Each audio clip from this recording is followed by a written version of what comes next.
So magandang hapon no, mga kaplastadas. Dito po tayo sa sa poblasyon. Bali ito kahapon guys, yung pinakita ko sa inyo na sobrang bulok na yung dito. Yung kanyang mga kahoy sa sa ceiling. Ito po yung kanyang mga PVC na mga pinagtatanggal namin, ito yung kanyang mga gutter na pinagtatanggal namin. So yun guys, yun mapapansin nyo, sobrang bulok na po yung dito, yung mga kahoy niyan. Yan, hanggang dito po sa dulo.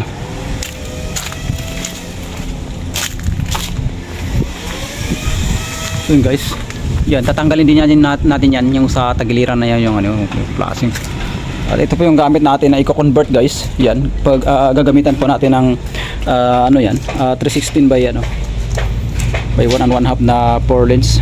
So yun po guys, at di uno na fascia frame. So yun, at i-update ko po kayo by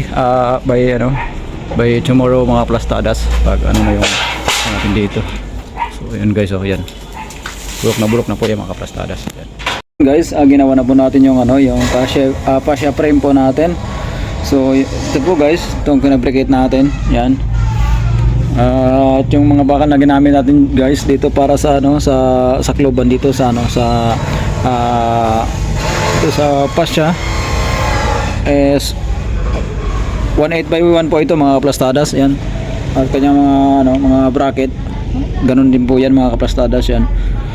At hindi ko po nilagay yung standard yung spacing nito, gawa ngang nandun sa may kahoy guys, para pinatipid ko na lang yon. Pinatama ko na lang yung dito, yung pinakakahoy dito sa pinakagilid. Yan guys. At nandito po yung yung mga pang-bracket sa sa rafter natin. So ito po guys, yan. Binutasan ko na rin po to para sa pako mga kaplastadas. Yan, dalawa.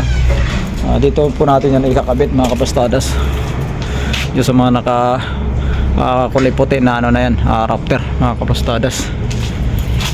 Yan, at naglagay na rin tayo ng tansi o reference. Doon yung tutunado na natin itong fascia frame ay ikakabit po natin mamaya mga kaplastadas. At ito nga pala yung mga mga PVC channel na pinagbabaklas natin. May mga marking po to para hindi po mawala, kasi ito rin pong ibabalik natin sa ito sa pwesto mga kaplastadas. Ng hapon guys, kaninang umaga ito yung ginawa po natin. Ayan, yung fascia frame na kinonvert po natin sa bakal, ikinabit na po natin yung mga kaplastadas. So yun, at nai-tick screw na rin natin yung yung bubong natin para matibay po siya. So yun guys, at mapapansin nyo dyan sa may dyan sa may gilid guys, may mga bakal yan lahat. Ayan po, ayan po yung bakal na nilagay natin, at ipako po natin ng tres na 3 piraso. Yan po guys, mula dito, yan guys, magmula dito hanggang do sa dulo mga kaplastadas. Yan, may mga bakal po yan. At maglalagay po tayo ngayon ng fascia frame. Ito po yung fascia na ginawa natin mga kaplastadas.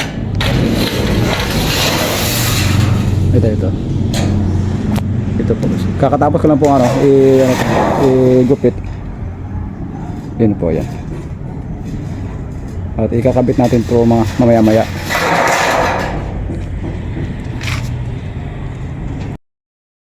So yun guys, naikabit na po natin yung yung flashing natin.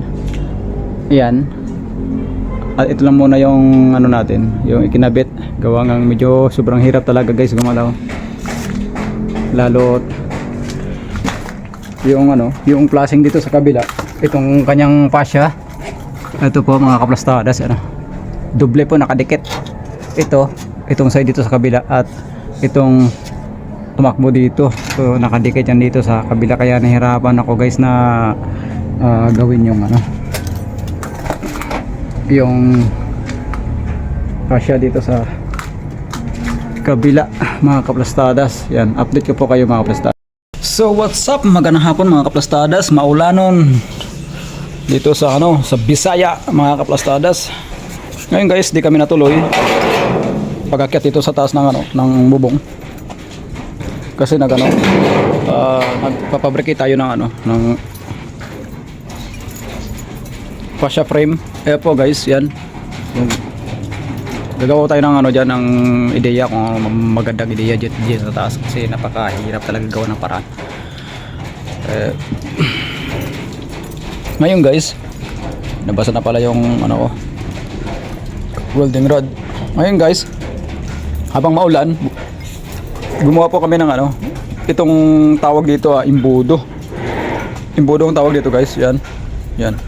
Ito po yung gayo. Ayun ang sample niya, no, sa taas niya. Ano. Yan. Ganun po yan mga kaplastadas. Ngayon guys, paano nga ba ito gawin mga kaplastadas? So napakasimple lang po mga kaplastadas. Ang haba na ito mga kaplastadas, gumamit po kayo ng ano, ng metro o di kaya yung ano, itong by the way guys, ito yung ginagamit ko na panukat, itong ano, itong stainless na roller. So ang haba nito mga kaplastadas is ano to, 19 centimeters. Ito 19 centimeters ang haba na ito, at pinagugunting-gunting ko rin para ito mapapabaloktot po natin mga kaplastadas. Yan, gamit po itong plies. Ito po yung plies na ginagamit natin mga kaplastadas. Yan.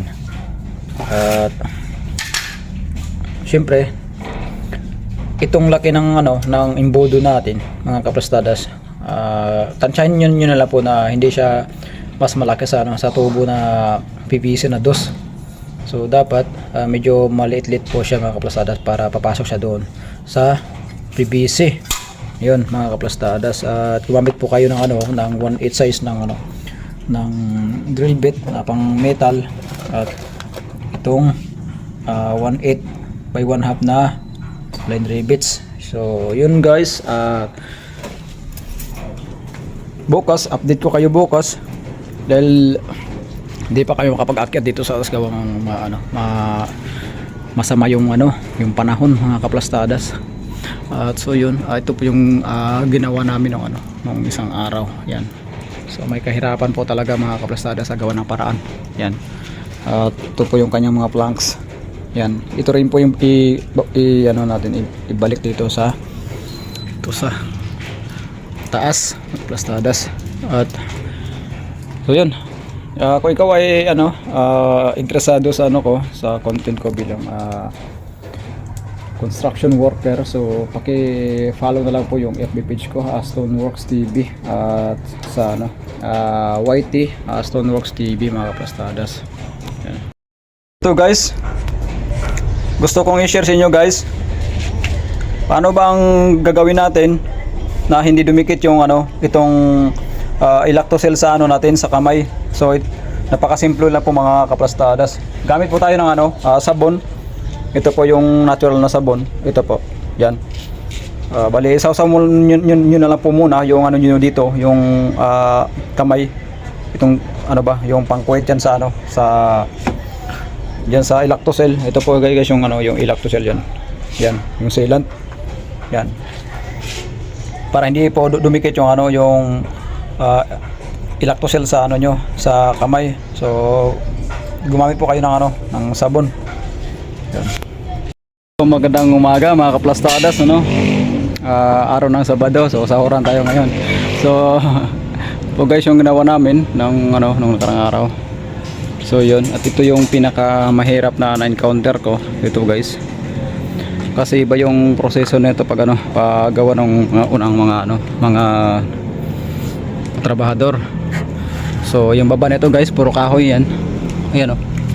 At bulok mga kaplastadas. Kaya ang ginawa ko niyan, naglagay po ako ng bakal na pandikit para sa pinaka-rafter niyan mga kaplastadas. Ngayon guys, kinonvert ko na po ito sa bakal to. Itong fascia frame natin. Yan po guys. At itong kanyang ano, tagiliran is semento.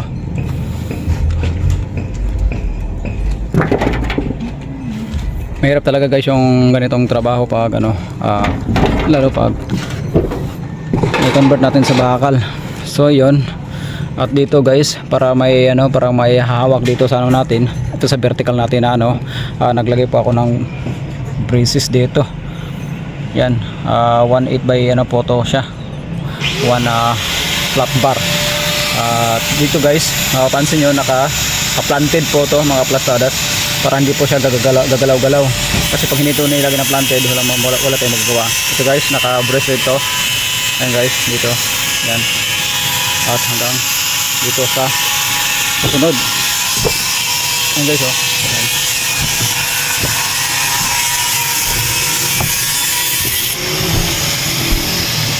Hanggang dito sa dulo. Yan po guys. Yan.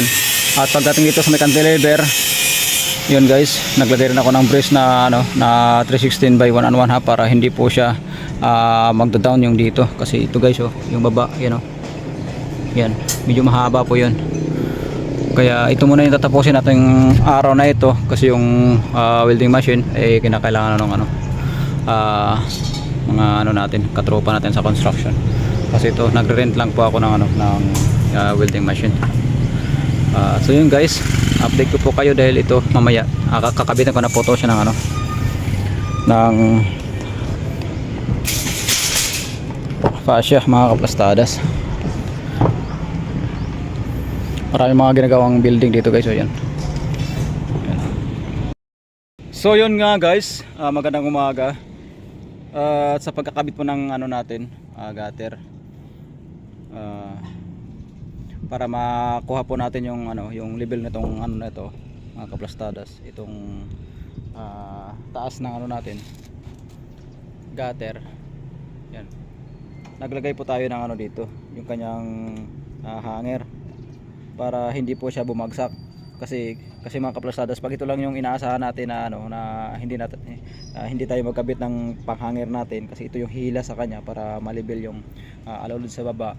So babagsak po ito sa mga kaplastadas. At lahat yan, yung distance nito 120 centimeters. Yan, hanggang dulo sa dulo. Siyempre, dapat mayroon tayong natawag na downspout. Ito po guys, oh, yung butas na yan na sasakloban ng ano, ng PVC. Downspout pong tawag niyan. Yan. At andyan yan sa ano, sa mga huli kong vlog, kung paano gumawa ng downspout. Ito po yan yung mga kaplastadas. Bawat isang ano, isang pirasong ano, gutter o alulod, so meron po siyang mga butas mga kaplastadas. At yun, good morning dito sa kasama ko yan, oh. Yan. At tatapusin po natin po ito mga kaplastadas, gawa ng medyo nagpapakita na naman yung haring araw. So yun guys.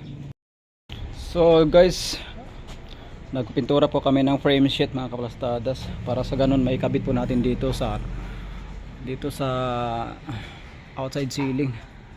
At yung iba nandito, yung iba yan, pinabaliktad ko lang po ito gawa ng pag naulan at hindi po ito nakabaliktad, so maring dumikit yung dumi dito sa ano, sa finish na pintura. So tuyo na po siya mga kaplastadas. So yan, at may natira pang isang gutter dito. Ayan. Nagpipitura po tayo gamit yung ano, yung Boysen na enamel na kulay puti mga kaplastadas. Yan. At ito po yung kanyang ventilation. So what's up and good morning mga kaplastadas, no? Ito po yung update ng ginawa natin kahapon guys. Yan, yung ikinabit namin na ano, itong plain sheet na ano, na planks. So yun, dito tayo unang ano, bumaklas ng ano, itong plain sheet. So dito rin tayo simula papunta doon. At dito guys, may ano, sa may taas ng ano, ng bathroom, medyo mahirapan tayo, hindi tayo makapag-rail. Kaya kinausap po natin yung may-ari dito na tatanggalin muna natin yung ano, yero, itong bubong ng ano, CR para po makapasok yung ano natin, yung andamyo para makapag-drill tayo diyan. Yan, kasi nung unang gumawa dito guys, bali pinatong lang nila doon sa dulo, tapos dito lang nila nirebit sa pinakadulo. So ayoko nang ganun mga kaplastadas, dapat magiging sure ball po yung gawa natin. So at ito po yung pininturahan namin kahapon. So tuyo na po to mga kaplastadas. Ayan, tuyo na po siya. Yan. At ito mamaya may kabit na po natin yan dito. Kasi may mga marking na po yan mga kaplastadas yan para hindi po magkakaroon ng problema yung ano natin. Mga paglalagay ng kasi medyo pabuka do papunta doon kaya nilagyan ko yan ng marking para po magamit po natin lahat. At kung sakali magkakaroon ng problema, so isang piraso lang po yung bibili natin. So yun guys, at update ko po kayo mamaya. Kung kayo po ay interesado sa building construction, so paki-subscribe na lang po yung YouTube channel Stoneworks TV. What's up and good morning guys. Update po tayo dito sa outside ceiling na ginawa po namin, yung plain sheet na totally finished na po siya mga kaplastadas. At hanggang dito sa dulo. So yun, ventilation na lang po yung yung panghuling kinabit namin, kasama po itong helper ko. So yun po guys, at sa mga nais pang matuto sa buhay construction, so share na lang po yung video kung halimbawa na nais niyo po talagang matuto. So yun po guys, God bless sa lahat.